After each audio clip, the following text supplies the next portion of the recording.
زلزلہ آئے گا، زلزلہ نہیں آئے گا، کون سچا کون جھوٹا؟ ایک طرف ڈچ سائنسدان کی پیش گوئی سامنے آئی ہے تو دوسری طرف محکمہ موسمیات کا بیان جاری ہو گیا۔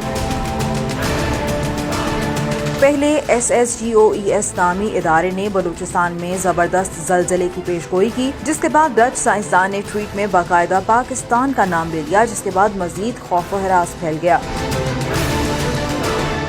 اپنے ٹویٹ میں ڈچ تحقیق کار فرینک ہوگربیٹس نے پاکستان سے متعلق پیش گوئی کرتے ہوئے الٹیمیٹم جاری کیا اور کہا کہ ہم نے پاکستان میں طاقتور زلزلے کی پیش گوئی کی ہے، لیکن یہ آئے گا یا نہیں اس بارے میں کچھ نہیں کہا۔ پاکستان میں زلزلے کی شدت بہت زیادہ ہوگی، ایسی خبروں میں صداقت نہیں۔